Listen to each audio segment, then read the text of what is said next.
Hi guys, welcome to my channel. My name is Kyra and this is my Back to Beauty Know by You. Today I'm using my makeup to bring to you another video in the ranking series here on my channel. This series was originally created by Kelly Gooch, in which she ranked products in various categories on her channel. So I will have her link below as well as a playlist of hers if it is available. So in case you missed it, I've ranked my blush, my bronzer, and my highlights so far. And today we're going to be ranking my face palettes. You will see a couple of repeats in this video because there are two palettes that were also ranked within their individual category. For example, the highlighter palette was ranked in my highlighter video because it contains only highlights. So with all of that said, let's rank some palettes. Coming in at number 10, yes, I do have 10 face palettes. Kind of my thing, is my Tarte Clay Play Volume 1. This was my very first face palette or multi-use palette. I've got this at the very beginning of my journey in beauty when my eyeshadow collection was really small and I thought this was a great option because I had all of the neutrals that I could want to set up the crease or to set up a look, as well as some face products to make this easy to travel with and just easy to reach for a variety of bronzing type products, because I also didn't have a lot of bronzers or colored face products at the time. So I do like this palette. It smells lovely, smells like chocolate. I do think it is still a good formula. I think that the variety is really nice in here, but I have so many other beautiful face palettes that this comes in at number 10. Coming in at number 9 is my Tarte Tartist Pro Glow palette. I did not choose this palette for myself. I did receive this palette in FabFitFun, and sometimes that's the drawback of subscription boxes, is that you receive products that you would not have otherwise chosen for yourself. So this is what it looks like. You do get 4 highlighters, a bronzer, and then a cream bronzer or contour.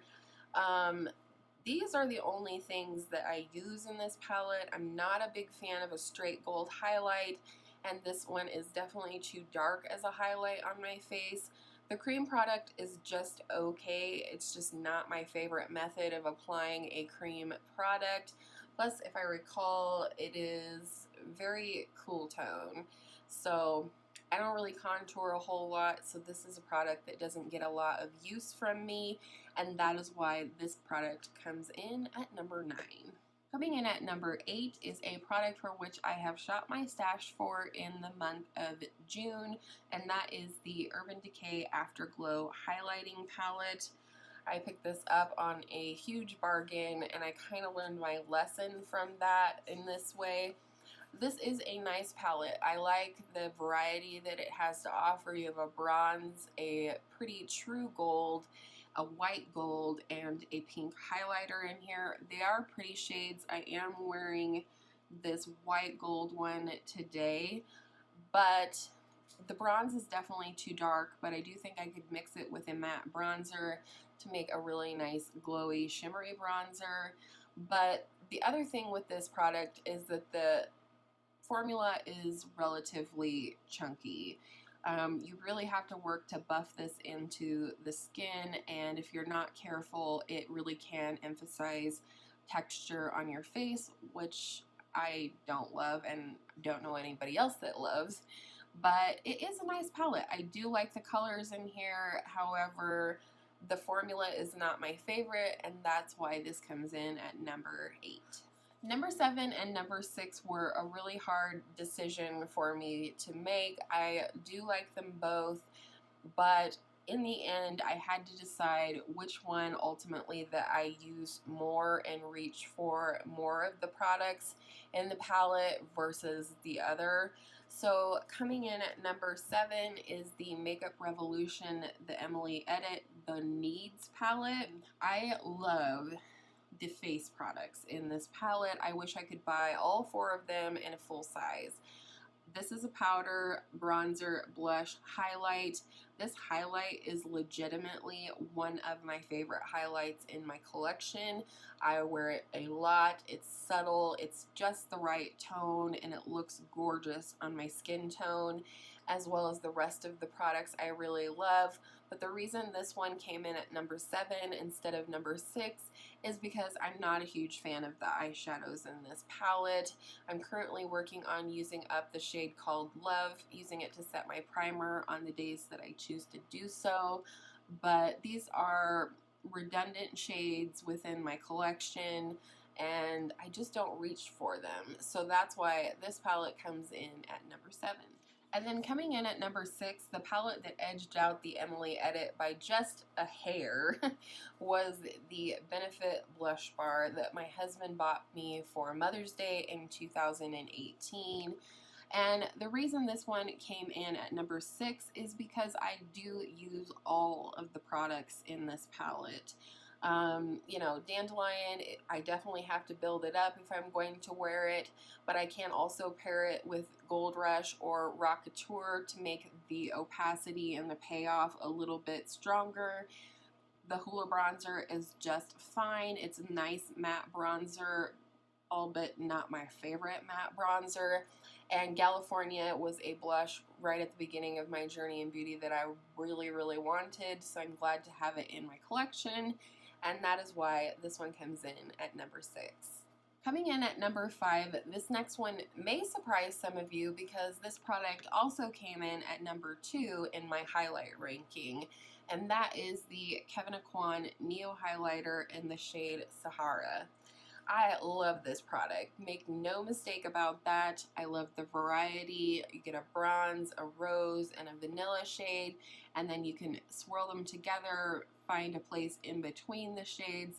This is a really versatile and beautiful powder product. The texture of the product itself is silky smooth, very finely milled, and melts into the skin like you just have gorgeous, radiant skin. And who doesn't want that? So I do love this product, but I have a couple others that I like just a little bit more, and that's why this product comes in at number 5. Coming in at number 4 is a product that I totally fell in love with after I shot my stash for it. It's a product that I picked up again on a whim on a deal, and I never reached for it until I shot my stash for it and I realized that I love this blush palette, and it is the Anastasia Beverly Hills Radiant Blush Kit. You do get 4 shades in here, and I love all 4 shades. I like to mix them, I like to layer them, and I think that makes this palette so versatile. I'll take one of the lighter shades like this one, put it across the entire cheekbone, and then come in with a little bit darker shade and pop that just on the apple of the cheek, or vice versa, or mix them like I said. These are not shimmery blushes or glowy blushes, but they are luminous and they just look absolutely stunning on the skin, and I love this palette, and that's why it comes in at number 4. Coming in at number 3, and the stinker of a palette that made me had to refilm this video because somehow I had missed ranking it, is my Hourglass Ambient Lighting palette. This is the Ambient Lighting Edit Unlocked. I always forget what it's called. I apologize. This was from holiday of 2018, and it looks like this. You do get 2 ambient lighting powders, a bronzer, 2 blush, and a stunning highlighter. I love this palette. The only reason that this fell where it did in the ranking is because this is a palette that is most appropriate for my skin when I'm at my palest, and I don't mind that. I do worship at the altar of SPF 50, so I don't tend to get a lot of color on my face throughout the years, but I do have to build most of these products up a little bit in order for them to show up on my skin. But make no mistake, these are a beautiful powder product. I didn't mind in the least that my hubby purchased this for me and made that investment. I've always wanted one of these since I knew they were a thing, and that is why this comes in at number 3. Coming in at number 2 was a beautiful gift again from my husband, and I love this product for a myriad of reasons, but it is my Kevyn Aucoin Neo Bronzer in the shade Sienna. I love this for all the reasons that I love the Neo highlighter, but I specifically love this product because I can do my full face with it. I love this bronzer with this reddish undertone. That is the shade of bronzer that I prefer most for my skin tone. I think it most looks like natural suntan light burn. This is a beautiful coral blush that looks really flattering on my skin tone. And then again, you have this sort of champagne-y, peachy highlight that melds into your skin and just looks like gorgeous skin. Again, these are very finely milled powders. They're very soft to the touch, and they're just stunning. I can't say enough good things about them. I know this is a luxury product that is not necessarily available or within budget for a lot of people, and I do know how blessed I am to have it, and that's why it comes in at number 2. And then coming in at number 1, this was actually as surprising to me as it may be to all of you, but I love this palette. I love that it's all inclusive. I love the aesthetic of this palette, and it is the Narcissist Cheek Studio palette. Again, one I can never remember. I love the packaging on this. This is very sturdy, so I would feel comfortable with traveling with this. And again, I love this palette because it's all inclusive. I can do my entire face with this palette. You have this beautiful powder which works wonderful for setting under the eyes as well as the face. I have this beautiful, more reddish matte bronzer in here. Is it named Paloma? I believe this is what this one is. They call it a contour blush, but it's a reddish bronzer in my opinion. And then you have a really nice big pan of the cult classic Laguna bronzer, as well as 4 blush, which are just numbered.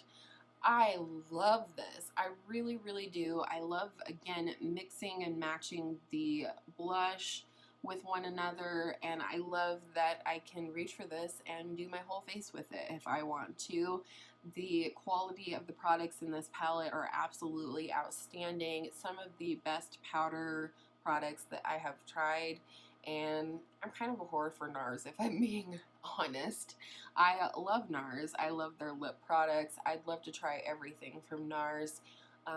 But for right now, I'm loving on this palette, and it does come in at number 1. And that is it. I hope you guys enjoyed this ranking video. I was really excited to rank my face palettes. It's always kind of an interesting little exercise as a creator to rank anything or pick your top 3 or so on and so forth, because I think sometimes we don't realize exactly how we feel about a product until we're ranking them or picking top products or bottom products or what have you. So this has been a really enlightening exercise for me. I think I would like to try and do this series once a year just to see how, if any, of my opinions have changed about the products that I currently own, to see if anybody gets dethroned. Let me know what you think about that.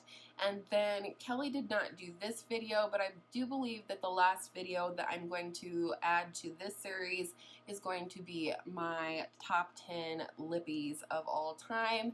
I'm not ranking my lippies. I believe I have somewhere around 70 some, so that would not be any fun for anybody, I don't think. But I do want to bring to you guys some of my favorite lippies, just so you know. And with all of that said, I hope all of your makeup days are absolutely beautiful makeup days, and I will see you in my next video soon.